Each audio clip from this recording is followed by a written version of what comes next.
Bienvenue dans un nouvel épisode du Chorus Podcast. Aujourd'hui, nous avons choisi d'inviter une personne que nous aimons depuis de nombreuses années pour son professionnalisme, son éternel optimisme et également sa créativité, pour voir comment les sujets de la sustainability et puis de tout ce qui est responsabilité par rapport au monde du tourisme sont vus et sont appréhendés du point de vue d'un agent de voyage d'élite. Manuel Chablais, bonjour.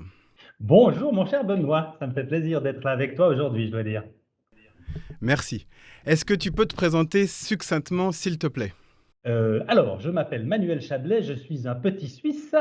Enfin, je suis un petit Suisse parce que je suis né là-bas, hein, mais le concept de nationalité pour moi est quelque chose de très bizarre d'ailleurs. Je ne sais pas pourquoi est-ce qu'on dit qu'on est Suisse ou toi, je ne sais pas si maintenant tu es singapourien, français ou monégasque.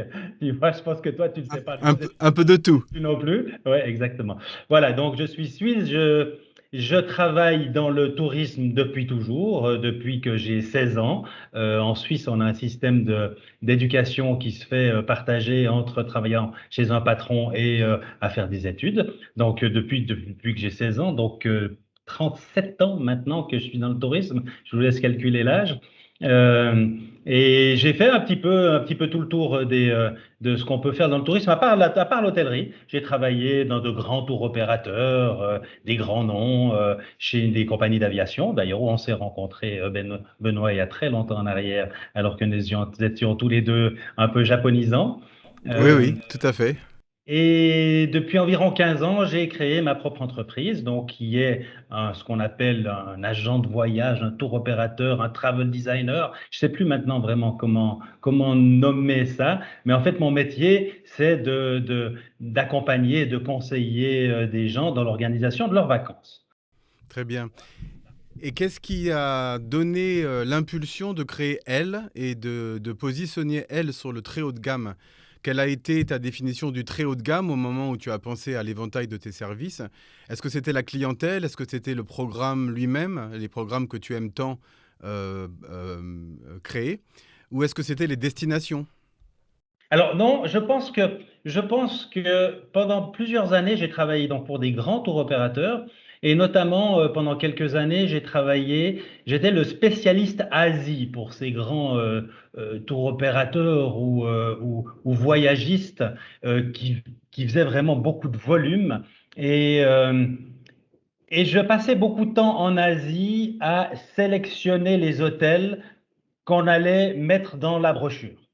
Une brochure d'un magazine de tourisme qui sont distribués aux gens qui viennent dans les agences de voyage, finalement, c'est un produit très pointu où chaque page doit pouvoir rapporter de l'argent.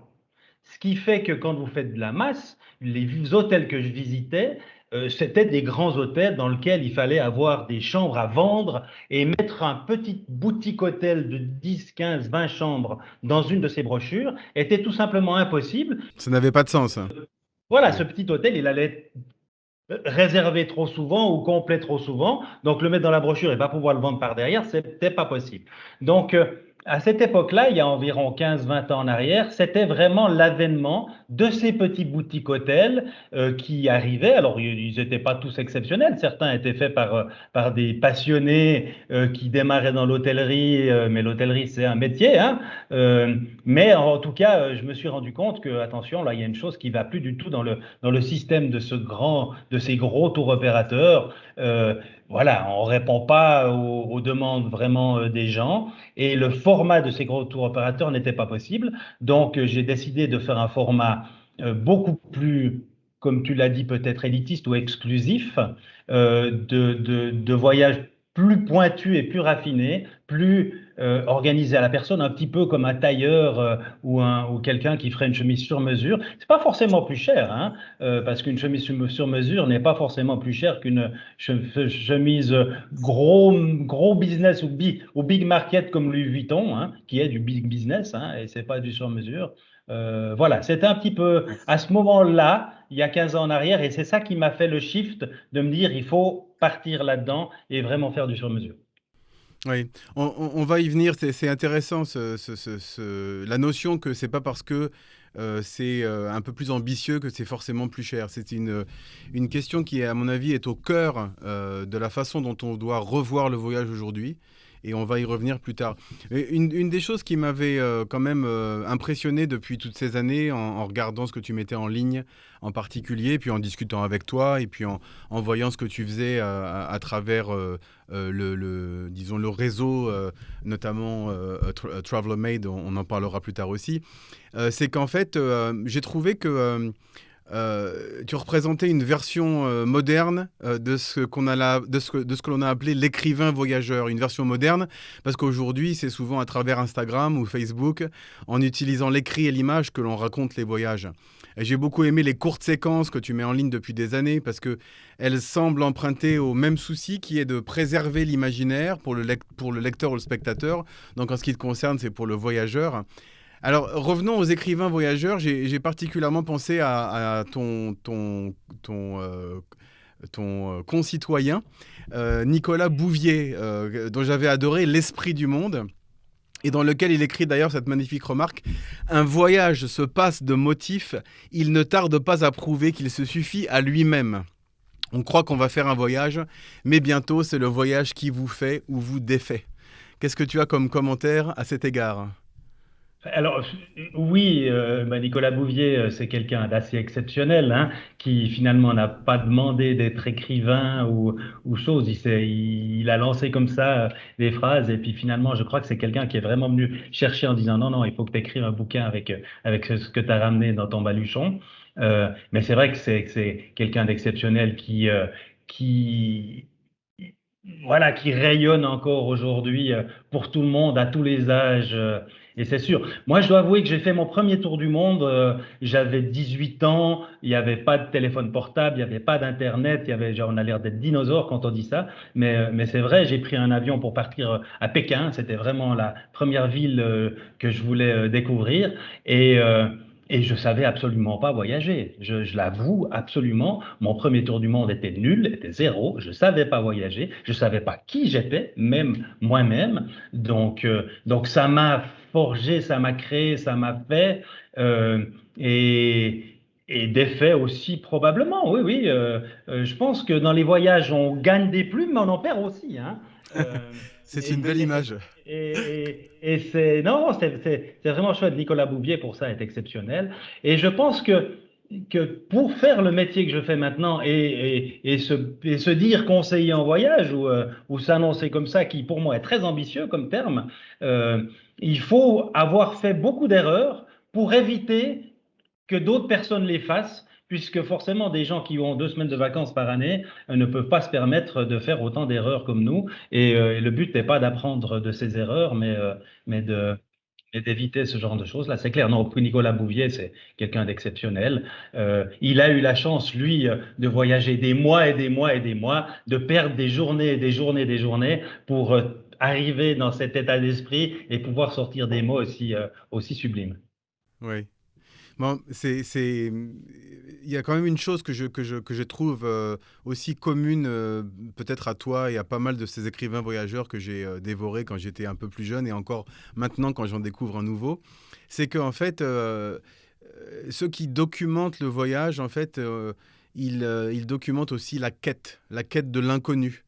Et peut-être aussi une urgence à découvrir.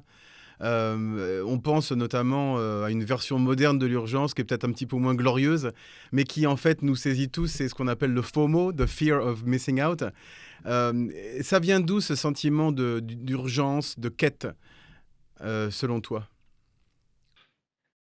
Bon, la planète, elle est trop grande, hein. C'est simple. La planète est beaucoup plus grande que notre petite vie de fourmis. Plus on gratte la planète, plus on se rend compte qu'on pourra jamais en faire le tour. Euh, que voilà, elle est trop riche géographiquement, elle est trop riche en humanité, elle est trop riche en nature, en toutes ces choses-là. Donc, oui, il y a une urgence qui est là, qu'on veut tout voir, on veut essayer d'aller dans tous les coins. Alors, il faudra qu'on en parle de la folie d'Instagram, qui est une urgence totalement idiote selon moi. Euh, Parlons-en, c'est intéressant, c'est exactement le sujet de la question, aujourd'hui en tout cas. Alors aujourd'hui, il y a énormément de gens qui voient de l'Instagram sur son téléphone. Donc cette urgence qui tombe sur son téléphone à tout moment, on se dit, ah mais tiens, mon copain a fait ça. Alors sur Instagram, comme disait la fameuse comment est-ce qu'elle s'appelle, celle qui fait des gags là. On disait, mais comment ça se fait que sur Instagram, tout le monde est beau, tout le monde sait faire du ski nautique, tout le monde est bronzé, tout le monde est en vacances. C'est quoi cette histoire d'Instagram? C'est vrai que c'est ça, et ça renvoie à une urgence en disant je veux faire ça, mais le problème c'est que de l'Instagram, c'est que les gens finalement ne veulent faire que ce qu'il y a sur Instagram. Donc en Ouais. fait, ça crée des générations de moutons qui se suivent les uns derrière les autres. Une grande partie, alors moi je reçois des demandes dans mon agence, je n'ose même pas vous dire les demandes que je reçois, où les gens m'envoient des photos en disant je vais à Bali et je veux faire cette photo-là. Puis on leur répond c'est très bien, mais cette photo elle est à Phuket, donc ça va être compliqué d'aller à Bali pour faire cette photo à Phuket parce que la personne a mal tagué ou je sais pas trop quoi. Moi je me suis retrouvé dans des situations où les gens faisaient la queue pour faire la photo. Donc, pour faire une photo finalement où l'endroit est pas très joli, parce que comme toutes les images, vous avez le centre carré qui est très chouette, et puis finalement tout autour il y a des buildings, il y a des, enfin voilà. Donc, euh, Mais donc c'est là, vrai que on est très loin de la quête de l'inconnu ou de l'urgence, là, pour le coup. complètement, complètement. On est dans un tube de business travel, on va dire, qu'il faut juste créer de l'image juste pour mettre ça. Et en fait, on, on ne se retrouve jamais, comme on a parlé de Nicolas Bouvier, dans une quête et dans un moment un peu de recul, de prise de conscience de soi-même, de qui on est, de ce qu'on aime, ce qu'on aimerait faire. Parce que finalement, quand on part sur de la photo Instagram, on ne se remet jamais soi-même en question. On remet juste en question la photo que l'autre a postée est belle, je veux poster la même. Voilà. Moi, c'est une grande partie de mon métier quand je vais chez mon client, parce que c'est moi qui vais chez les clients et pas le client qui vient dans mon agence. Donc, je m'installe dans leur intimité, soit dans leur bureau, soit dans leur maison, ce qui me permet par là d'avoir déjà beaucoup d'informations sur eux-mêmes, de voir dans quel cadre ils vivent. Est-ce que chez eux, c'est une déco design ou c'est plutôt classique ou ce genre de choses-là. Et quand j'arrive chez eux, j'arrive sans ordinateur, sans tarif, sans horaire d'avion, sans toutes ces choses, on va dire, techniques ou mécaniques qui n'amènent rien au voyage. J'arrive vraiment simplement avec des questions, avec des phrases, avec des images, avec des envies, pour leur donner envie de voyager, et puis pour savoir vraiment ce qu'ils veulent. Ça, très très souvent, quand j'arrive chez une personne, la personne me dit, je veux aller en Namibie parce que je veux voir des animaux dans le safari. Je leur dis toujours, ben, vous n'allez pas en Namibie, mon cher monsieur, parce qu'il n'y a pas tellement d'animaux. La Namibie, c'est de la roche, c'est minéral. Selon ce que vous m'avez expliqué, vous allez plutôt aller en Zambie ou au Botswana. Ça arrive très très souvent, en fait. Bon, j'ai Oui, décalé d'accord. ta question. Non, non, non, il y a pas de problème, hein. C'est un dialogue entre personnes de bonne volonté. Bah, ça fait donc 20 ans que tu fais voyager des gens par le monde. Et est-ce que je peux dire que ce qui rapproche toutes ces personnes-là, malgré la différence de du style de leur maison, comme tu en as fait la remarque, est-ce que c'est une exigence extrême à l'égard de l'expérience que tu vas leur faire vivre? Et une autre question, est-ce que tu as pu déterminer peut-être des catégories de voyageurs qui t'aident ensuite à déterminer ce que tu vas pouvoir leur proposer?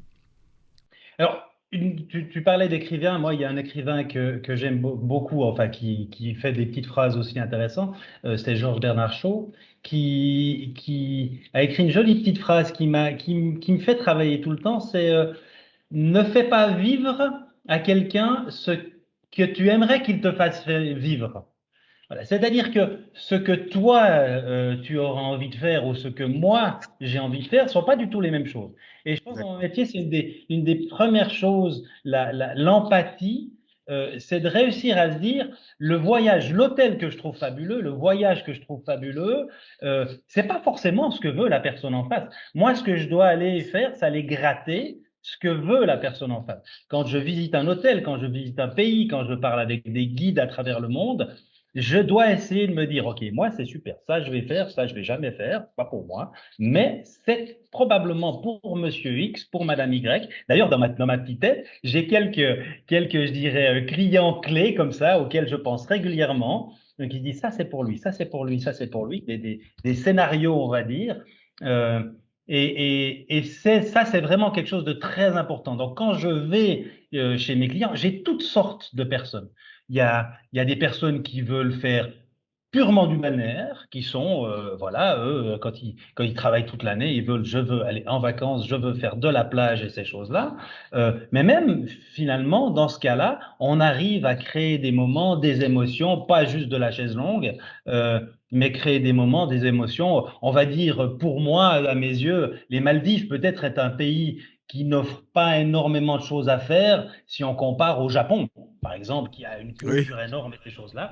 Mais dans ce monde des Maldives, on peut faire énormément de choses et créer des souvenirs et créer des moments uniques. Mm. Donc, les clients sont tous différents. Moi, il y a une chose et je le dis quand je vais chez mes clients, les premières fois que je les rencontre, on peut faire deux catégories importantes de personnes. C'est les gens qui aiment les gens et les gens qui n'aiment pas les gens. Alors, c'est dit comme ça peut être un petit peu dur, mais je veux dire par là qu'il y a des gens qui aiment plus le côté nature, le côté introspection, le côté grands espaces.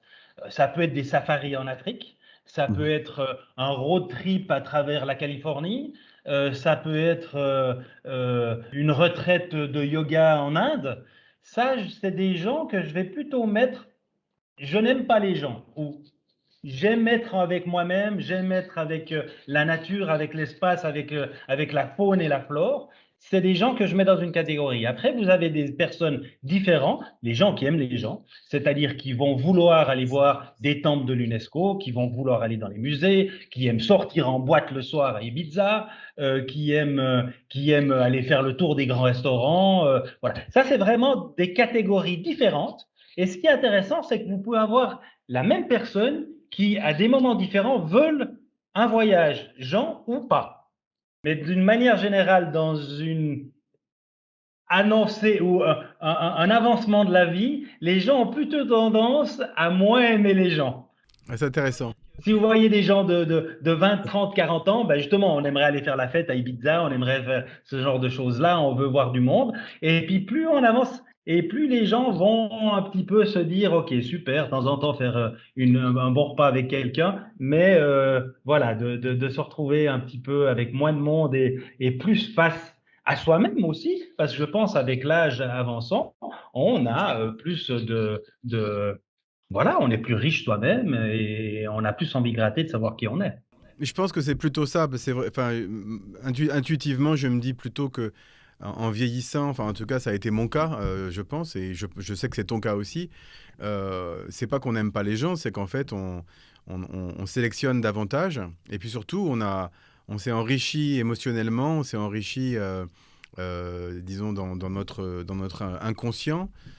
Et donc du coup, on a beaucoup de choses à faire. Et puis la vie passe, et puis les années se raréfient au fur et à mesure que la vie passe, donc on priorise.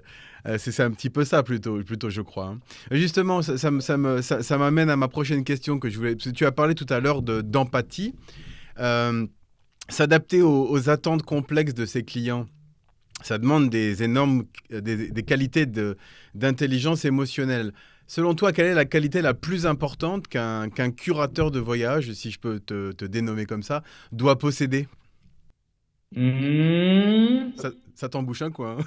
ouais, ouais, peut-être d'être quadripolaire. Quadripolaire, waouh.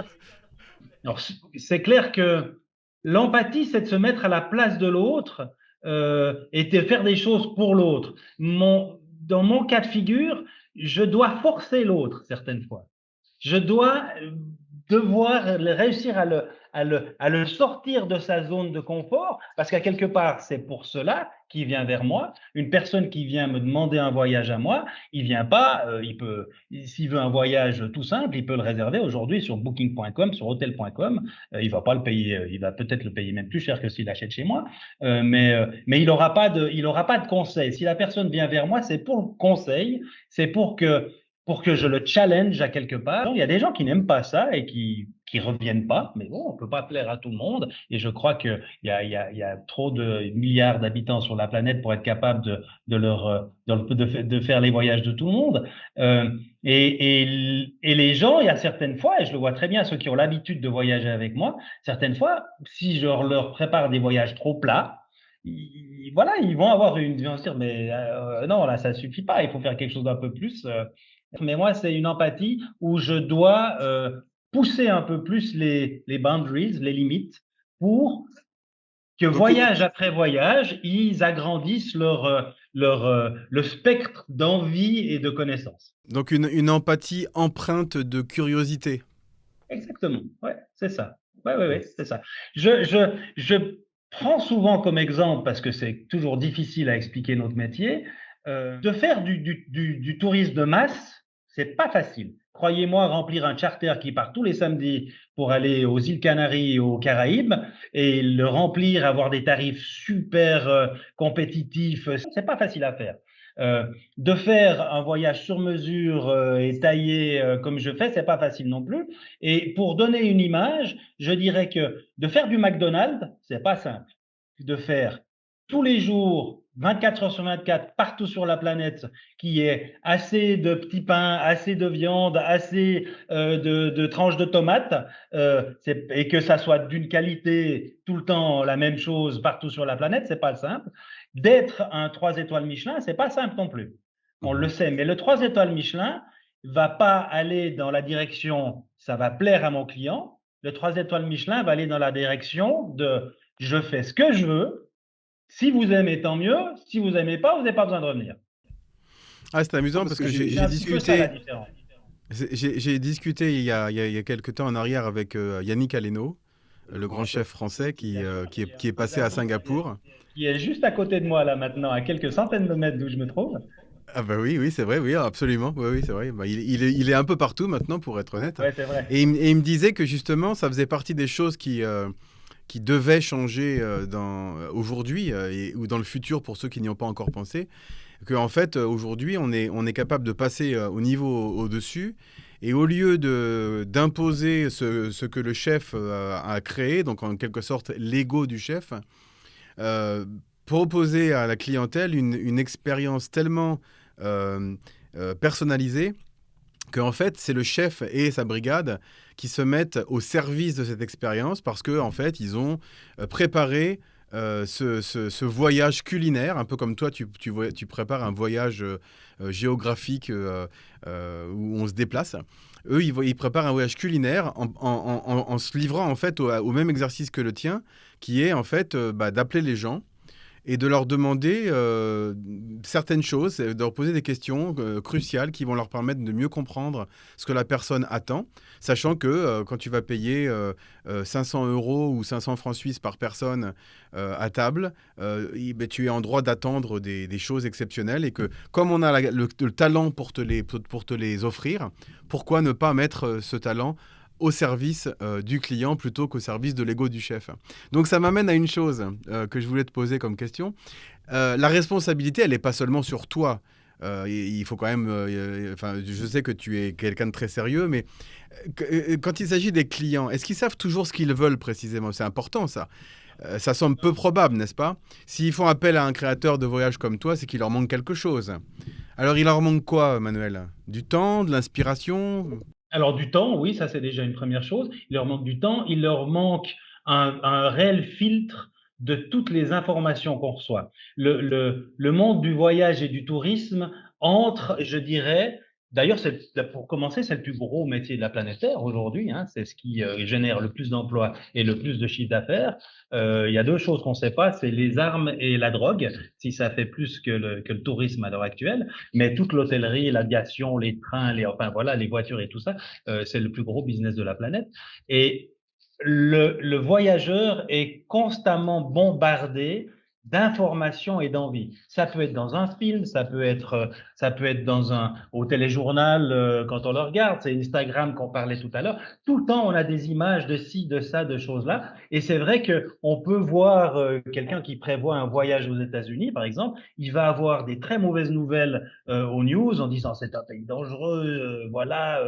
Mais de l'autre côté, il a des magnifiques images des grands parcs nationaux américains. Et puis, Ouais. en fait, c'est compliqué dans la tête des gens, et je comprends tout à fait, de dire, mais où est la réalité? Et quelle est la réalité qu'on a envie? Puisque sur la planète et dans un voyage qu'on va faire, on va créer notre réalité, qui n'est pas la réalité de quelqu'un d'autre. Et, euh, et c'est cette réalité-là que j'essaye de mettre en phase avec ce qu'a envie la personne de voir. Je comprends tout à fait un Japonais qui vient en Suisse, qui a envie de voir un petit chalet en bois avec Heidi. C'est son image de la Suisse. Quand il arrive en Suisse, il veut voir ça. Il faut lui donner ça. Mais maintenant, il faut aller un petit peu plus loin que ça, puis lui montrer aussi une autre image de la Suisse. La même chose qu'un Américain qui vient à Paris, il veut le voir, la série américaine qui fait un carton, là, comment est-ce qu'elle s'appelle? Emily in Paris. Ouais. Là. Donc, il faut aller voir la Tour Eiffel, il faut voir certaines choses, mais bien sûr, après, il faut réussir à l'amener plus loin dans son envie à lui, hein. Pas forcer quelqu'un de passer 3 jours au Louvre, hein. Et y aller, mais y aller simplement pour prendre une photo de la Joconde, c'est idiot, c'est complètement idiot. Mm. De se suivre les uns derrière les autres. Par contre, d'ouvrir le Louvre la nuit avec un guide et puis se retrouver avec son petit groupe de famille ou juste en couple à travers le Louvre en pleine nuit, ça, je peux vous dire que personne ne va l'oublier, cette expérience-là, et probablement va réconcilier les musées avec beaucoup de personnes, avec beaucoup de Ah monde. bah, Ouais. je pensais que c'était seulement dans le Da Vinci Code, ça. Ah non, non, non, non, ça, je peux te le faire si tu as vraiment envie, avec grand plaisir, oui, oui. Bon, j'ai envie de te poser une question à controverse, hein, te cuisiner un petit peu, puisqu'on on a parlé de Yannick Aleno juste avant. J'ai pas eu cette occasion avec les précédents invités parce que c'était pas un métier qui se prêtait à cette question. Donc voilà la question. Eu égard à la gamme haute, très haute des services d'elle, de tes services, de ton équipe, vous êtes donc positionné sur une clientèle fortunée qui n'hésite pas à dépenser des sommes à 6 chiffres en francs suisses ou en euros ou en dollars pour un voyage de quelques jours, n'est-ce pas? Oui, oui, oui, ça Ça arrive m'arrive, souvent. absolument. Oui. Alors d'abord, je dois être curieux je suis curieux de savoir si on doit comprendre, voire embrasser les codes de ces clientèles pour pouvoir les servir. Ça, c'est la première question. La deuxième question, je voudrais savoir, et c'est là où la controverse commence, si l'image de gabégie, de surconsommation, la façon dont le luxe a malheureusement été mise en scène d'une façon qui paraît parfois obscène, déstabilise personnellement tous ou une partie de ses clients aujourd'hui. Je pense au principe d'impératif catégorique que je te ramène à tes études de philosophie. Emmanuel Kant qui disait que euh, on pense au voyage de cette façon aussi, puisque on est fondé à constater qu'une certaine partie des gens s'autorisent des comportements et des modes de consommation qui ne pourraient pas être généralisés à toute la population. Donc l'impératif catégorique, c'est de dire on ne peut pas faire ça parce que tout le monde ne peut pas le faire, par manque de ressources par exemple. Alors comment fait-on quand on est quelqu'un comme toi pour concilier le souci d'écologie, de responsabilité, de soutenabilité avec la création d'un voyage de grand luxe? Alors, alors oui, on va dire que il y a une chose quand on parle de prix dans le voyage.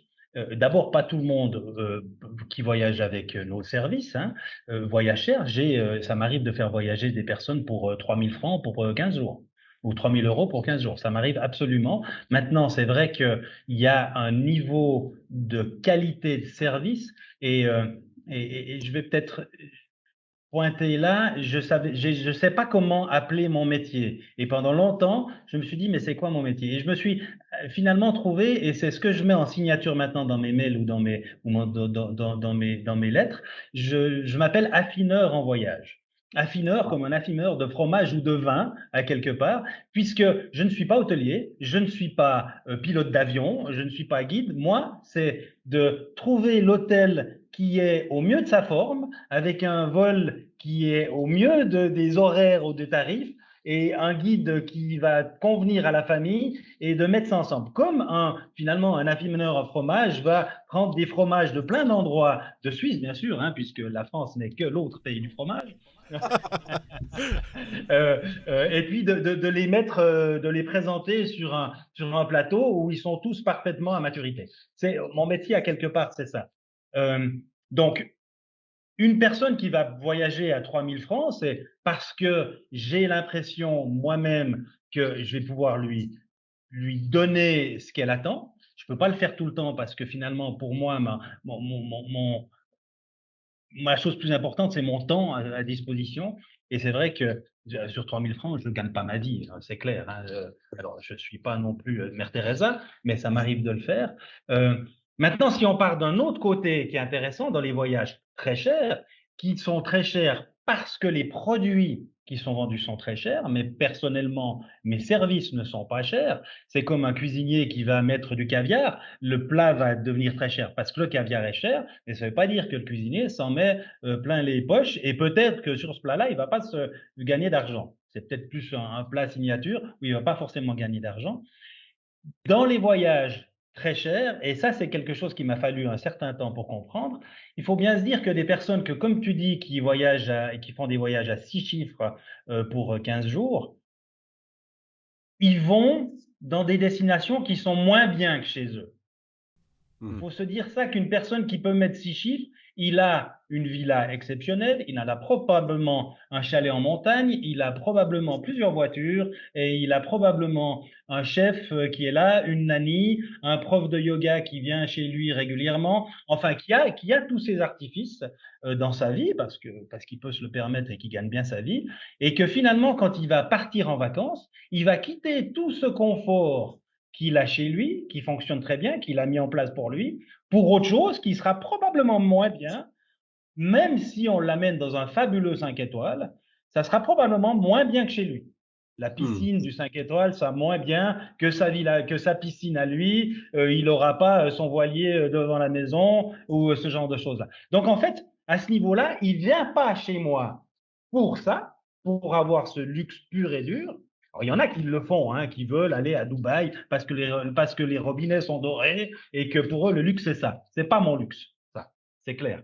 Moi, c'est réussir de les amener, ces personnes, peut-être dans un bungalow en rotin, perdu sur une plage au Mozambique, mais avec une plage qui fait 50 km où il n'y a absolument personne, ni à gauche ni à droite. Ça, c'est du luxe. Et ce n'est pas forcément cher. C'est intéressant, c'est un peu contre-intuitif d'imaginer que des gens qui ont beaucoup de moyens vont en fait accepter de partir pour des endroits qui sont en théorie moins bien que chez eux. Et je comprends dès lors que, en effet, ce qui compte, c'est pas forcément que ce soit mieux, ce qui compte, c'est que ce soit différent et que l'expérience qu'on en retire, en fait, finalement, contrebalance très largement le fait d'avoir perdu pendant quelques jours ou quelques semaines le confort auquel on est habitué. Exactement. Bon, alors revenons au cœur de ce qui nous préoccupe dans le cadre du podcast. Ça fait donc plus de 20 ans que tu sillonnes la planète, tu parles de la plage du Mozambique par exemple, pour découvrir et expérimenter des produits touristiques et des expériences que tu vas proposer ensuite en conscience, puisque tu les as toi-même expérimentés à tes clients. Alors je suis curieux de savoir si tu as constaté une évolution sur les fronts du tourisme responsable, voire de la façon dont on conçoit cette notion. Ensuite, est-ce que ce front s'est élargi à d'autres aspects? Et alors là, je fais référence on va bosser un petit peu. Je fais référence aux 4 piliers qui sont définis par le Global Sustainable Tourism Council, que j'invite les gens à consulter d'ailleurs. Donc le premier, c'est une gestion soutenable des ressources touristiques, la prise en compte de l'impact économique, la prise en compte de l'impact culturel, et le quatrième, c'est la prise en compte des impacts environnementaux tels que la consommation des ressources, la préservation de la biodiversité, des paysages, etc. Voilà, donc qu'as-tu observé dans un environnement hôtelier notamment, où les investissements sont considérables et où par conséquent les promoteurs et les gestionnaires ont théoriquement les moyens financiers et professionnels d'avoir un impact positif? Qu'as-tu observé et quelle était l'évolution depuis toutes ces années? Alors, je vais d'abord répondre à ta question, puis après je la prendrai d'un autre côté. Oui, tous les hôtels aujourd'hui vont essayer de parler de sustainability, de faire un effort, de se dire, OK, on récupère les eaux pour que ce soit les eaux noires ou les eaux claires, pour faire pousser les roses dans le jardin. Oui, certains le font bien, d'autres le font très mal. Tout le monde essaye de faire un effort, en tout cas, ça c'est clair. Euh, il y en a qui vont très très loin, il y en a qui font des jobs exceptionnels, qui vont rien proposer si ce n'est pas 100% vert, green et sustainable. Les meilleurs là-dedans, et pour moi la meilleure hôtellerie au monde aujourd'hui est africaine, depuis une dizaine d'années, je dirais, autant au service que dans cet esprit-là de faire avancer les choses, de non ne pas multiplier les chambres, mais multiplier le prix. Ça, c'est un autre problème. On va peut-être en parler tout à l'heure. C'est actuellement, nous sommes malheureusement dans une sélection par l'argent dans certaines destinations qui sont très sustainable. Le côté sustainable a malheureusement un coût aujourd'hui. Pour moi, tout le monde a le droit et devrait voyager. Euh, donc oui, il y a un réel impact qui se fait. Le problème, c'est que plus en plus de gens voyagent. Ça, c'est un vrai défi, un défi qui n'existait pas il y a encore 10 ans en arrière. Il y a encore Mm. 10 ans en arrière, c'était l'occidental européen, l'américain et le japonais qui voyageaient. Ça s'arrêtait là. Voilà. Mm. Aujourd'hui, il y a du brésilien, il y a du mexicain, il y a du chinois, il y a du dubaïote, il y a tous ces pays-là qui voyagent et qui veulent voyager partout. Il y a une grande différence, une très grande différence dans les manières de voyager. L'européen, spécialement l'européen, le japonais va être très conscient de son impact environnemental. Il va en avoir une certaine conscience, en tout cas au moment de la réservation. Euh, les pays émergents, pas du tout, pas du tout. Ça les intéresse absolument pas. Ils veulent pouvoir voir, imaginer la planète. Et à quelque part, je les comprends. Hein. Moi, je comprends tout à fait quelqu'un qui va venir du Brésil et qui va me dire, attends, toi, l'Européen, tu pollues la planète depuis 50 ans, tu vas pas m'imposer maintenant un truc à moi que je peux me mettre à voyager. Ça, je peux tout à fait comprendre. Euh, On revient à l'impératif catégorique. Exactement. Mais dans ce que tu penses, dans ta question que tu as posée, c'est est-ce que les acteurs du tourisme font des efforts?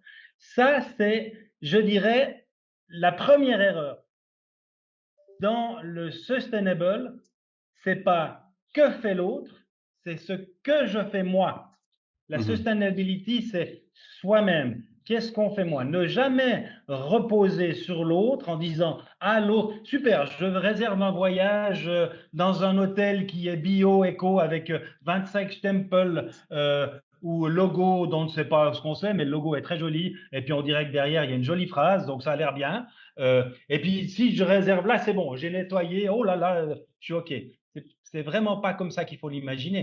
C'est en fait tous ces petits détails qui fait que c'est pas le voyage, c'est son voyage dans la vie qui doit être sustainable. Le tien, le mien, celui de tout le monde. Et à ce niveau-là, c'est quand cette conscience-là sera prise, on ne pourra pas se dire je balance à quelqu'un d'autre qui va peut-être nettoyer pour moi le fait que je me donne bonne conscience.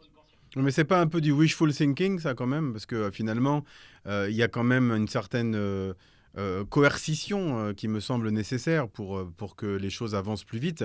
Si on laisse à tous les gens, tu as dit toi-même que certaines catégories de voyageurs de certains pays se contrefichent, ou en tout cas aujourd'hui n'ont pas beaucoup de focus à cet égard, comment tu les fais changer, ces gens-là? Donc il faut bien qu'il y ait des normes. Et justement, je trouvais intéressant que de voir qu'il n'y avait pas que la sustainability, il y avait aussi l'impact économique, l'impact culturel et la préservation de la biodiversité. Enfin, tu parles de l'Afrique, par exemple, c'est au cœur de leurs préoccupations. Prenons l'Afrique pour la préservation de la biodiversité. L'Afrique, là, de nouveau, nous a appris au reste de la planète comment fonctionner. Aujourd'hui, sans tourisme, il n'y a plus de lions, plus de girafes, plus de gorilles, plus d'éléphants. Il n'y en aurait plus. Sans le tourisme, aujourd'hui, il n'y en aurait plus. Le tourisme, aujourd'hui, paye les réserves et paye les armées, parce qu'on peut les appeler les armées, anti-braconniers. C'est clair Mmh. et net, ça c'est bien. Malheureusement, c'est un petit peu un numerus clausus qui fait que dans les plus beaux parcs, puisqu'on peut mettre que très peu de lodges et très peu de chambres pour impacter un minimum cette flore et cette faune, les tarifs sont hauts. Après, l'expérience est tellement exceptionnelle que ces hôtels sont pleins année sur année. Voilà. Ça, il est clair qu'aujourd'hui, le tourisme doit réussir à faire ça, doit réussir à préserver plein d'endroits de cette manière-là. Une autre chose dont tu parles de l'impact humain, le tourisme est quand même le métier dans la majeure partie des pays de la planète qui paye le mieux. Si on prend tous les pays, à part peut-être en Europe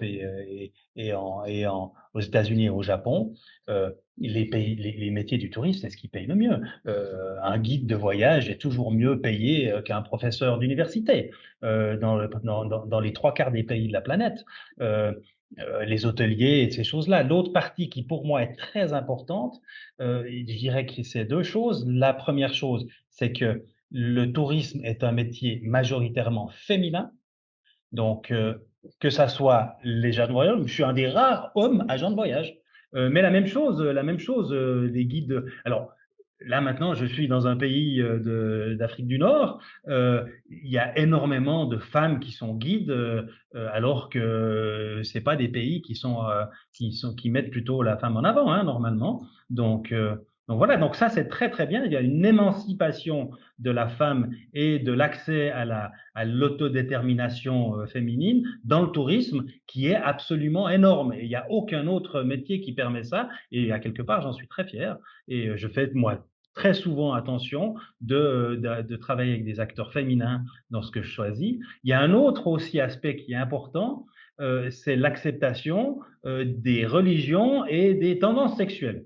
Mmh. Pour revenir là-dessus, dans le tourisme, il n'y a aucun souci si vous êtes musulman, catholique, bouddhiste, juif ou ces choses-là pour pouvoir voyager et vous êtes toujours très bien accepté dans n'importe quel pays et les tendances sexuelles, l'homosexualité dans le tourisme, qu'il soit féminine ou masculine, est là depuis toujours. Les stewards de compagnie d'aviation, je crois que c'est comme les coiffeurs, c'est un grand standard.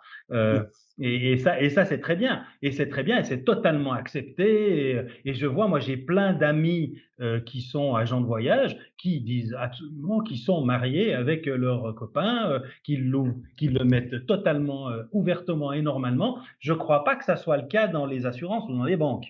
Euh, je lisais encore il y a peu de temps en arrière le premier footballeur, puisqu'on est en période de championnat d'Europe de football et de Copa América, le premier footballeur à avoir annoncé son homosexualité, c'est un Anglais en 1995, 95 pour parler français.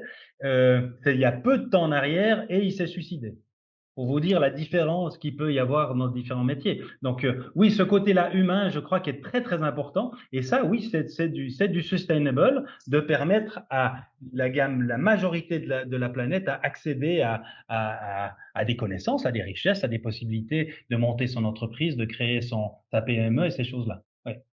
Tout simplement, en fait, d'avoir accès à d'autres modèles de société, d'autres façons de penser, d'autres itinéraires et d'autres expériences. Oui. Ouais. Ouais. Très bien.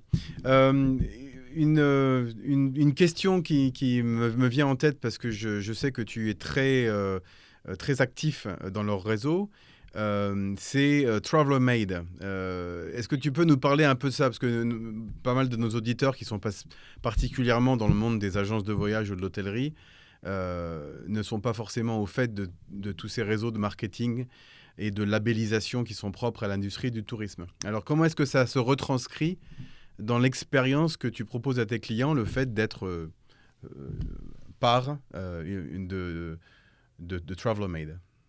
Alors, TravelMate, c'est un network, un consortium, on va dire, euh, d'environ, à l'heure actuelle, 300-400 agences de voyage partout sur la planète, en Europe, au Japon, au Brésil, en Nouvelle-Zélande, un petit peu dans tous les coins. Euh, D'un côté, on a les agents de voyage, de l'autre côté, on va avoir des hôteliers et ce que nous, on appelle des DMC, donc des agences réceptives dans les pays. Euh, Tous ces acteurs sont sélectionnés d'une manière très pointue. Il n'y a aucun gros, il n'y a pas d'American Express, il y a pas de Four Seasons, par exemple, qui sont, ou d'Hilton ou de Sheraton, qui sont des grosses chaînes un petit peu mastodontes, on va dire, qui font partie de ce consortium-là. Le but de ça, c'est qu'on puisse se mettre ensemble et mettre ensemble nos ressources de connaissances, de demandes, d'envie, de sentir où vont les tendances, où vont les demandes des clients, où vont les envies. Moi, il y a certains clients, je dois t'avouer, moi, mes clients que je connais sont les romans, les Suisses romands, les Français, d'une manière générale, les francophones. Faire voyager un, envoyer un Japonais au Brésil, je ne sais pas faire. Je ne sais pas ce que le Japonais attend, ce qu'il a envie. Je ne les connais pas assez. Je ne suis pas assez dans leur intimité pour comprendre ça. Donc, l'idée, c'est de se mettre tous ensemble pour réussir à comprendre ces tendances, comprendre, de discuter avec les hôteliers pour dire, mais tiens, qu'est-ce qu'il faudrait changer dans l'hôtellerie, puisqu'on est dans un métier qui change tout le temps. On est dans un métier tout neuf. Hein. On est dans un Mm. métier tout neuf. Il y a 20 ans en arrière, celui qui était allé à New York, c'était le roi du bar. Mm. Il se la jouait grand maître, alors qu'aujourd'hui, tout le monde a été un petit peu partout. Donc, c'est un métier qui évolue sans cesse et qui doit changer énormément. Euh, et l'intérêt de TravelerMade est justement de mélanger tout ça, de mettre notre force d'achat ensemble pour obtenir des conditions, pas forcément toujours des tarifs, hein, mais parce que tout le monde doit être payé. Pour moi, le voyage, c'est pas le payer le moins cher possible, c'est de payer un prix juste pour ce qu'on a envie de faire. Il y a des gens, malheureusement, à cause de ces centrales de réservation en ligne et Internet, qui vous vendent un prix. Ils vous vendent pas un voyage, ils vous vendent un prix. Voilà, c'est pas forcément le but de faire ça. Donc, c'est de mettre un petit peu tout ça ensemble pour avoir des meilleures conditions à travers TravelerMade. Moi, par exemple, oui, je suis fier de dire que j'obtiens pratiquement toujours des upgrades dans les chambres, des nuits gratuites, des vouchers pour aller au spa, d'une bouteille de champagne à l'arrivée, si je parle de l'hôtellerie, mais ça peut aller aussi avec les compagnies d'aviation, avec des genres de choses comme ça. Donc, ce grand network est une chose qui est bien, qui permet moi-même de me challenger, donc moi, ma petite agence perdue en Suisse romande, de me retrouver confronté à un agent de voyage qui est au Japon, qui est au Brésil, qui pense différemment, qui a envie d'autre chose, qui se dit, bah, tiens, si on faisait ça, puis si on faisait ça, ah, cette idée, elle est bien, celle-là, je peux la ramener dans mon pays pour mes clients. C'est intéressant. Dans ce cadre-là aussi, une chose qui pour moi est très importante, et c'est moi qui gère ça pour ce groupe TravelerMade, c'est de créer ce qu'on appelle des fam trips, donc des voyages de familiarisation. Donc, c'est-à-dire, on va prendre une dizaine d'agents de voyage de différents pays et de les amener à parcourir un pays, à visiter un pays, pas en alignant les hôtels derrière les autres, mais en sélectionnant vraiment les hôtels qui sont intéressants, en allant voir les mosquées, les musées, les églises, et pour que l'agent de voyage, quand il revient chez lui et qu'il va parler à son client, ait grandi par ce voyage de familiarisation. Malheureusement, moi, ça a toujours été dans mon ADN de faire ça, de visiter la planète Terre et d'aller gratter dans tous les coins. J'aime faire ça. Il y a des personnes qui aiment peut-être moins faire ça, même dans les agents de voyage. Et après, il y a certains on va dire, employés de l'agent de voyage qui n'ont pas toujours la possibilité de le faire, hein, forcément. Oui. Donc, ça, c'est. Enfin, toute cette structure-là permet de faire monter les connaissances d'une grande partie de certains agents qu'on peut dire, oui, qui sont un peu plus pointus, un peu plus haut de gamme, c'est clair. Ouais. Mm. D'accord. Et est-ce que le réseau a mis en place des mesures pour sensibiliser l'ensemble des membres à la soutenabilité du voyage, enfin toutes ces notions un peu nouvelles, mais qui sont quand même aujourd'hui très importantes et, comme tu l'as précisé, font aussi choisir certains des clients une option plutôt qu'une autre. Oui, bien sûr, on a un guideline, on va dire. C'est encore la grande chose que l'on doit travailler, même entre nous, entre professionnels. de la compréhension de ce que c'est, de quel est le guideline, de quoi on doit faire attention quand on fait du tourisme. Moi, franchement, ça m'arrive très souvent de réserver un voyage pour des clients et de sélectionner un vol qui va peut-être être 100 ou 200 euros plus cher qu'un autre. Et puis le client revient vers moi et me dit: «Ah, mais j'ai vu cette compagnie qui est 200 francs moins cher ou 200 euros moins cher.» Je dis: «Mais pour ces 200 francs moins cher, vous allez aller 3 heures dans une direction inversée pour les refaire dans le même sens. Oui. Donc pour ces 200 francs, vous allez faire 6 heures de vol, polluer la planète sans Ça, raison. ça devrait être interdit, ça. Pour 200 francs.» Alors ça, c'est vrai quand on le dit comme ça devrait être interdit, mais ça existe. Ça Hmm. existe et si, je sais pas, j'imagine que toi aussi, comme toutes les personnes qui nous écoutent, vous êtes allés sur des sites de réservation en ligne de billets d'avion, ils vont vous dire le tarif et puis peut-être le nombre d'heures de vol. Mhm. Mais ils vont jamais vous dire le nombre de kilomètres et la dépense énergétique qui a été faite Oui, pour ce billet absolument. d'avion. Je pense que personnellement, à l'heure actuelle, ça devrait être la première chose. Il devrait y avoir dans les curseurs de choix, c'est combien est-ce que vous polluez, combien est-ce que vous payez, combien est-ce que vous allez passer d'heures dans l'avion. Le polluer, pour Absolument. l'instant, n'existe pas du tout. Alors, on parle de l'aviation, hein. Attention, l'aviation ne pollue pas énormément. Ça, Hmm. c'est une chose aussi que j'aimerais dire. Un avion européen de style Ryanair, EasyJet, Air France ou Suisse, qui est rempli à 70% de taux de remplissage, pollue moins que si vous êtes 4 personnes dans une Toyota Prius, qui pourtant, la Toyota Prius est une voiture, on va dire, assez pointue. Je ne parle Hmm. pas d'une grosse Mercedes ou d'un Range Rover, parce que là, on explose les chiffres. C'est vrai que ça, on le pense rarement. On le pense rarement. De faire 1000 km en voiture ou 1000 km en avion, l'avion va polluer moins, non seulement en termes d'essence, mais une chose, alors là, parce que moi je pousse un peu le curseur un peu trop loin, mais l'avion, il va polluer au niveau bruit et espace sur la planète Terre uniquement dans l'aéroport, mais après, quand il est en l'air, ce n'est pas une autoroute qui coupe la planète en deux, hein. Mhm. Les autoroutes, si vous êtes un lapin, vous êtes né à gauche ou à droite de l'autoroute, hein, mais vous ne traversez plus l'autoroute. La même chose avec les trains d'ailleurs. Et ça, c'est une pollution dont on parle C'est très une très rarement. bonne remarque. Oui, ouais, tout à fait. C'est une très bonne remarque. C'est vrai que le fait on ait externalisé en fait les coûts de la voiture sur les gouvernements, ça c'est bon, on pourrait faire une émission là-dessus. Mais c'est une chose que peu de gens ont compris et que en effet, si on remettait ces choses-là en perspective, on devrait en fait mettre un prix à ça et le compter en fait dans le coût d'une voiture. Et donc, du coup, ensuite, en décider probablement des aménagements fiscaux. Bon, enfin, c'est pas le sujet c'est pas le sujet Ah de non, mais de notre c'est un sujet, émission aujourd'hui.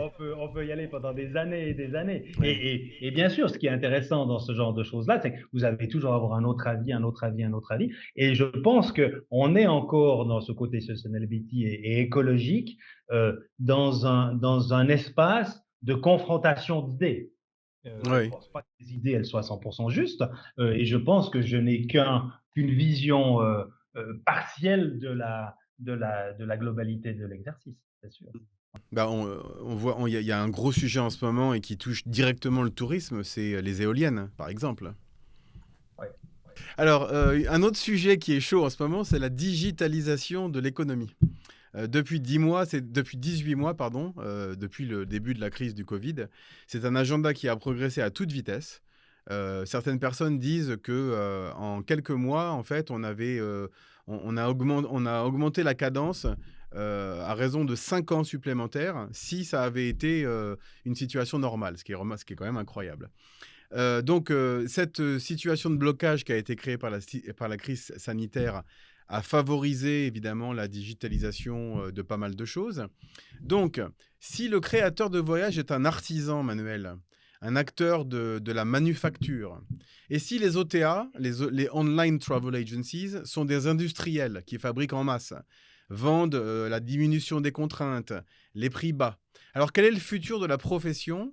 Et deuxième question, penses-tu que l'impact culturel et économique demeurera important sur le front du voyage responsable? Je parle toujours de la digitalisation.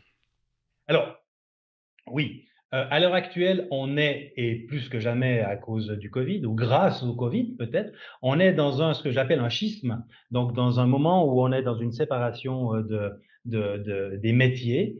On a vécu dans le tourisme ce schisme il y a environ 10 ans en arrière, lorsque le business travel, donc le voyage pour les entreprises, était mélangé avec une agence de voyage leisure. Donc on met d'un côté le business travel et le leisure, donc le plaisir, je dirais. Je m'excusez des termes anglais qu'on doit utiliser un peu dans ce métier-là. On a eu ce schisme qui s'est fait il y a 10 ans en arrière. Les métiers maintenant du business travel n'ont plus du tout, ne fonctionnent plus du tout, ne se facturent plus de la même chose que quand on le fait dans du voyage plaisir. On est dans ce schisme maintenant où on a les réservations en ligne, les OTA, qui sont en ligne, qui font ce genre de choses-là, qui sont bien. S'il y a une demande, tant qu'il y a une demande, c'est qu'il y a une raison d'exister, c'est clair. Euh, de plus en plus, tu parlais d'hôtellerie tout à l'heure, grand nombre d'hôtels se sortent des OTA maintenant. Quand je parle grand nombre, je parle de petits hôtels de 20, 30, 40 chambres qui ne veulent pas travailler avec des OTA puisque ce n'est pas du tout leur manière de réfléchir, leur manière de fonctionner. Eux, ils veulent avoir accès aux clients pour leur expliquer ce qu'ils font, ce qu'ils ont envie, que ce n'est pas juste un lit et une douche, mais qu'autour de là, il y a de l'expérience, qu'il y a du safari, il y a de la restauration, il y a du yoga, je sais pas, il y a du golf, il y a un petit peu toutes ces choses-là. Euh, et toute une partie de cette hôtellerie ne veut pas travailler avec les OTA, d'abord parce que ça leur coûte très cher. Il ne faut pas oublier qu'un OTA, que pour les nommer, hein, les Booking, les hôtels.com, les Expedia, euh, pratiquement derrière tous les OTA, il y a une seule et même entreprise, c'est Expedia. D'accord. On a toujours l'impression de se dire, tiens, si on va là, vous avez 14 pages qui s'ouvrent sur votre ordinateur avec des prix différents, mais vous allez tous réserver au même endroit. Il y a un entonnoir qui fait que Hmm. finalement, c'est la même entreprise qui détient toutes ces marques et qui finalement va créer des marques pour empêcher la concurrence d'arriver. Euh, Intéressant. il est clair que si on va dans un hôtel, si vous avez besoin d'un hôtel parce que vous roulez au sud de l'Italie et qu'au milieu du voyage, vous avez besoin de faire juste une nuit en route, c'est parfait. Un OTA, c'est très bien, c'est rapide et ça fonctionne bien. Euh, mais à quelque part, l'OTA, et c'est là où mon métier se différencie totalement, l'OTA ne fait aucune, je dirais, proposition ou aucune. D'ailleurs, les propositions ou les commentaires qui peuvent être faits sur les hôtels, c'est même pas l'OTA qui le fait. C'est même pas hôtel ou booking.com qui va le faire. C'est une personne qui est allée dans l'hôtel qui écrit pour. Et c'est là le grand problème des OTA, c'est que vous vous retrouvez avec monsieur Y qui vous dit c'est le meilleur hôtel dans lequel je suis allé, ou c'est le meilleur 5 étoiles ou 4 étoiles que j'ai visité. Mais monsieur Y, c'est bien joli, mais vous avez visité lesquels? Et quels sont les autres hôtels que vous avez visités? Et ça, les OTA font très attention de surtout pas le dire, de surtout pas le faire. C'est fait. Il y a d'ailleurs Rock'n'Roll Magazine, là, comment s'appelle le magazine français qui est très bien, qui parle pas que de musique d'ailleurs, qui a fait une étude là-dessus. Les inrecuptibles. Les Arocs, exactement, qui a fait une étude là-dessus qui était très intéressante. Et une autre chose qui a fait hurler de rire tout le monde, c'est le magazine anglais qui a décidé que sur TripAdvisor, ils allaient mettre un restaurant numéro un à Londres, qu'ils allaient réussir à le faire numéro un. Et ils ont réussi en 3 semaines à avoir environ 2000 commentaires positifs sur un restaurant qui est devenu numéro un à Londres, qui est un restaurant qui n'a jamais existé. Jamais. Il n'a jamais ouvert. Jamais. Et ils se sont retrouvés avec des menus, des photos, des gens qui se prenaient en selfie dans le restaurant, qui est un restaurant qui n'a jamais ouvert, mais qui était numéro un. Donc on voit que Incroyable. ce système-là a vraiment, voilà. C'est bien, c'est efficace, ça fonctionne. Quand on a besoin de réserver rapidement un petit hôtel, c'est très bien. Maintenant, si on passe sa vie à voyager de cette manière-là, ben, vous passez votre vie à bouffer du McDo. Voilà, Mm. Ouais, en ouais. français. Ce qui est vraiment dommage. Et, et, et peut-être c'est là une chose importante qu'on a parlé un petit peu en avant de préparer cette interview, enfin cette discussion. Les journées de vacances sont les journées les plus précieuses que vous avez dans votre vie. Il n'y en a pas beaucoup dans une vie. Calculé, il y en a peu par année, ces journées de vacances, ces journées de période où on peut être avec soi-même, être avec sa famille, être avec son épouse ou son époux ou ces choses-là, avec des amis proches, il y en a peu. Ils se comptent sur normalement les deux doigts d'une main par année. On ne peut pas se permettre, on ne doit pas se permettre de les balancer comme ça au petit bonheur la chance. Euh, on fait toujours très attention d'avoir un conseiller financier, d'avoir un banquier qui fait attention à ça, à son portefeuille, je dirais, financier. La même chose avec ses assurances, on fait très attention à ça. On devrait exactement faire la même chose avec ses vacances en disant que c'est un asset, que c'est une richesse que l'on a, qu'on ne doit pas balancer. Malheureusement, la génération actuelle, la génération EasyJet ou Ryanair, euh, a pris comme ça de faire allez, on va 3 jours à Barcelone, on va 3 jours à Amsterdam, on va 3 jours à Berlin, on va 3 jours à Prague. Et puis en fait, 3 plus 3, eh bien, on se rend compte qu'on n'a plus vraiment de vacances et que très souvent, et malheureusement, ces vacances EasyJet ou Ryanair sont organisé un peu à la dernière minute, un petit peu avec Booking, et, euh, et que voilà, on se retrouve à aller faire du shopping chez Zara et boire un café chez Starbucks. Partout à travers la planète Terre, toujours un peu la même chose, et c'est vraiment dommage parce que les années passent. Alors j'ai fait une super théorie un jour en disant, mais calculez le nombre de fois dans votre vie où vous allez pouvoir prendre 3 semaines de vacances. Vous verrez, ça fait peur, hein. C'est Ouais, rare. ouais, C'est c'est rare, rare. c'est vrai, c'est Il y vrai. a, il y a jusqu'à 20 ans où on peut se permettre parce qu'on est un petit peu étudiant, mais on n'a pas d'argent. Et puis de temps en temps, si vous avez la chance de vous partir 6 mois et vous offrir un tour du monde ou un tour d'Amérique latine ou d'Asie ou des choses comme ça, où vous le faites. Et puis après, ben, gentiment, vous entrez dans la vie active. Vous n'êtes pas forcément patron les premières années, donc vous prenez 2 semaines quand vous pouvez. Les enfants arrivent, vous prenez 2 semaines quand vous pouvez, encore moins loin parce que les enfants sont là. Puis on va attendre la retraite pour pouvoir prendre poste. Il y en a, c'est très rare qu'on puisse faire ça. Et c'est vraiment dommage. C'est vraiment dommage. Donc Donc ça se planifie. il faut vraiment en profiter, en effet, de ce temps-là.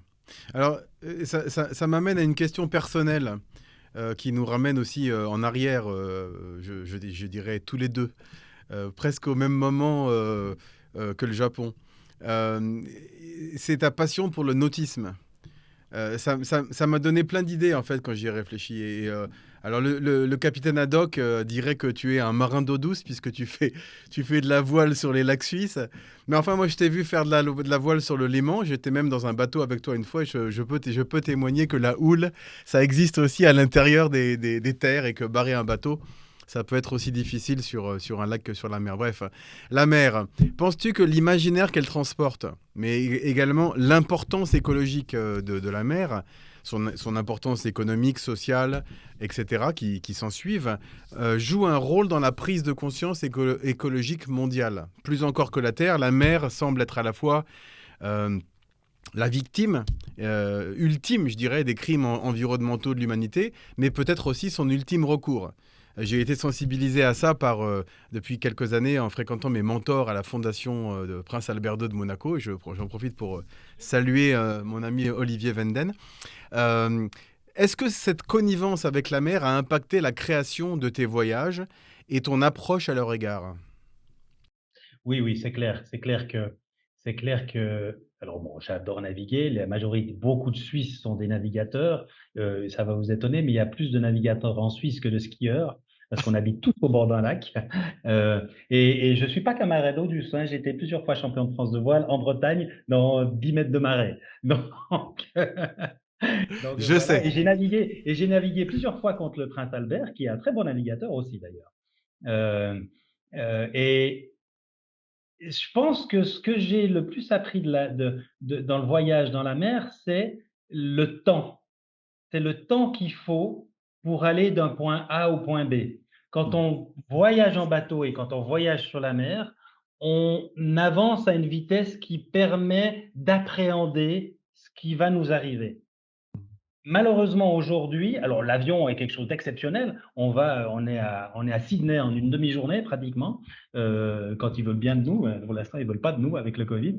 Heu, et je me suis rendu compte que, pour avoir été, en Asie plein de fois, j'ai survolé l'Ouzbékistan, la Géorgie, un petit peu tous ces pays merveilleux. Je les ai survolés plein de fois sans savoir qu'ils existaient. En fait, ils étaient sous moi, à de nombreuses fois et avec le bateau, en naviguant en bateau, on se rend compte de cet espace, temps, distance qui reviennent ensemble.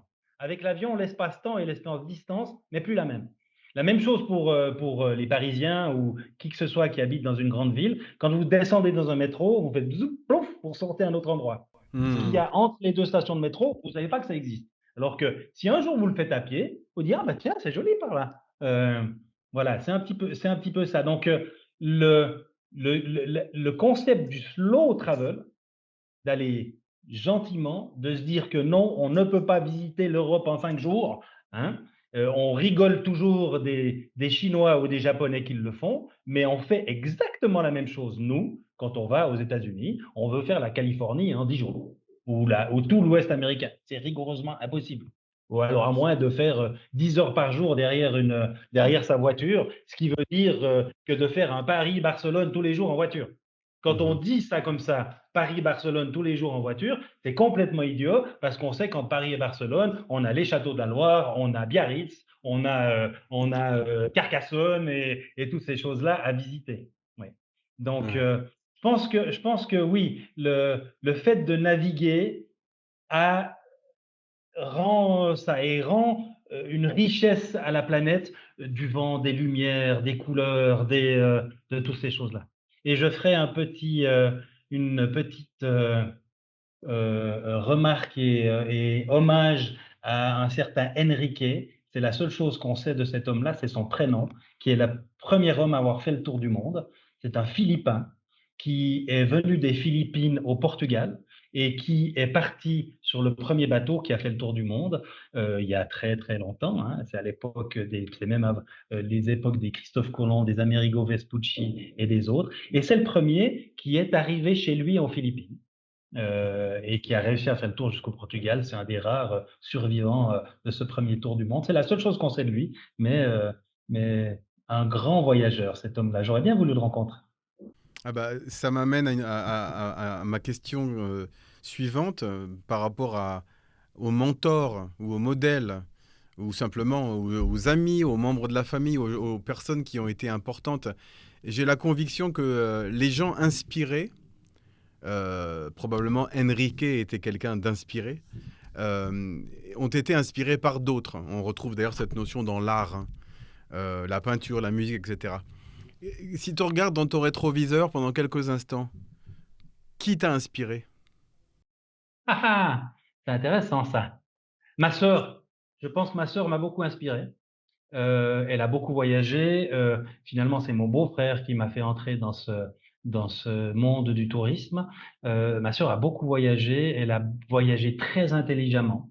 Je pense que les grands écrivains, euh, les Ibn Battuta, par exemple, qui a des très beaux écrits, des très beaux voyages, euh, les grands navigateurs au long cours, les bougainvilliers qui sont partis à travers, ou les capitaines Cook, c'est exceptionnel ce qu'ils ont vu, ce qu'ils ont fait, ce qu'ils ont rencontré.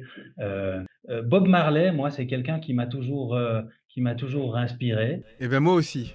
Il a beaucoup voyagé, cet homme-là. On l'a toujours mis dans une case en se disant c'était un fumeur de kéké. Mais non, on se rend compte qu'il buvait pas du tout d'alcool, qu'il a toujours été végétarien, qui dans son travail et dans sa musique, et on s'en rend compte Était très exigeant. avec les musiques travaillées par ordinateur, lui, c'était d'une précision. Il était avec ses musiciens, il les faisait répéter, répéter, répéter. Quand on écoute la musique qui n'est pas travaillée par ordinateur, la qualité qu'il a fait, et le fait que ça soit la première superstar du tiers-monde. Oui. Ouais.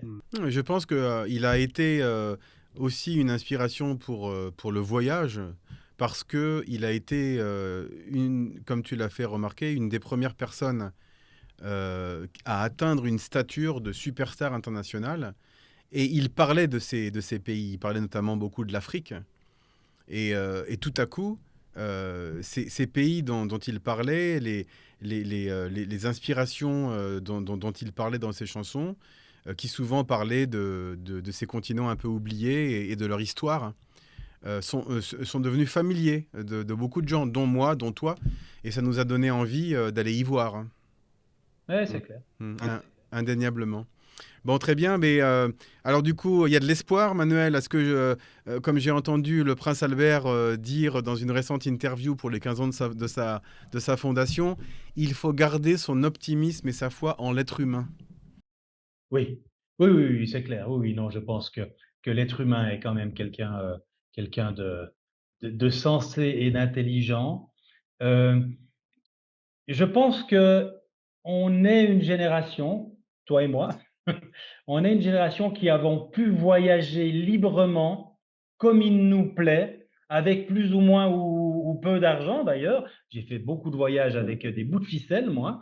Euh, je pense que on va arriver dans peu de temps avec un compte en banque de voyage, avec un droit de voyager où on va mettre des bâtons dans les roues, de se dire non, cette année, tu as trop dépensé, tu as trop voyagé, tu as trop. Si. Je pense. Alors, je ne sais pas comment ça va se faire. Je ne sais pas comment ça va se faire, mais je suis sûr que on va tous avoir un crédit d'utilisation. On le voit avec la Convention de Kyoto, les pays maintenant ont des crédits ou des droits de polluer. Je pense que ça va arriver à l'individu. Euh, D'un côté, ça me fait peur parce qu'il n'y a pas de miracle. C'est en voyageant qu'on est plus raciste. Quand on voyage pas, on a de grandes chances d'être raciste, malheureusement. Quand on voyage, on nettoie totalement ces idées-là. C'est là où le voyage grandit, parmi plein d'autres choses. Et j'ai peur, à quelque part, qu'on mette des bâtons dans les roues et que les tours du monde qu'on a pu faire euh, avec 3 francs 6 sous, ça soit moins facile pour les générations qui viennent. Hmm. Il faut ça pour que l'être humain survive, parce que oui, alors on sera jamais trop sur la planète, puisque tous les êtres humains sont exceptionnels, hein, mais à quelque part, le virus qui nous attaque là maintenant, c'est peut-être pas pour rien. Hein. C'est parce que l'humain prend beaucoup de place et que dans l'équilibre du vivant sur la planète, on prend peut-être un peu trop de place. Voilà, on arrive à la fin de notre entretien. J'aime bien laisser quelques références. Tu en as déjà partagé beaucoup, que nous mettrons d'ailleurs dans les références sur la chaîne YouTube suite à ton épisode. Est-ce qu'il y a des lectures, des films ou d'autres références que tu souhaiterais recommander aux aspirants manuels, à tous ces jeunes qui souhaiteront ou souhaitent en ce moment faire profession de curateurs de voyage et également pour nos auditeurs, des lectures, des films, des références qui sont propres à inspirer les gens positivement et particulièrement dans leur pratique du voyage. Alors, allez, on va faire des films grand public qui sont vraiment chouettes. Out of Africa, c'est un film absolument, Robert Redford, Meryl Streep. Yeah. bien sûr, exceptionnel, même au niveau de l'image, comment il est monté, on peut le regarder 1000 fois. Et je l'ai regardé il y a quelques temps en arrière une oasis au sud du Sahara, en plein air, dans un grand écran, enfin une toile posée comme ça entre deux palmiers. Et un moment clé, et je me demande comment c'est possible, la pleine lune est sortie en plein milieu de l'écran, alors que la pleine lune était en plein milieu de l'écran du film. C'est des Wow. choses que c'est pas possible. Donc oui, Out of Africa, c'est un film qu'il faut voir, qu'il faut regarder, qu'il faut pour voir ce qu'est l'Afrique. Et l'Afrique aujourd'hui est toujours comme ça. Elle a réussi à être préservée de cette manière-là. On peut la vivre comme ça. Il y a un autre film que j'aime beaucoup et qui m'a fait rêver et qui m'a fait voyager, c'est L'homme qui voulait être roi Mhm. avec Sean Connery. un film qui est tourné au Maroc, mais qui est censé se passer dans le nord de l'Inde. Euh, et puis je pense que les Sept Mercenaires de Kurosawa, ça c'est un film Ah oui, qu'il faut. Ouais, ouais, ouais. très Allez, bien. s'il faut en dire trois, ce serait ça qui fait voyager sur trois continents différents. Ah, très bien, bah, merci beaucoup. Merci Manuel de nous avoir offert les ailes de ton voyage. C'était un Mais plaisir de merci te Benoît, recevoir. c'est un honneur et un bonheur toujours on se rencontre malheureusement beaucoup trop rarement, mais à chaque Oui, fois qu'on se rencontre, c'est comme si des frères se rencontraient. Et ça fait plaisir. Il n'y en a pas beaucoup, hein, des gens comme ça sur la planète. on a de la chance et on le sait et on en profitera pour toutes les autres occasions qui nous restent. Absolument. Merci beaucoup. Merci, à bientôt.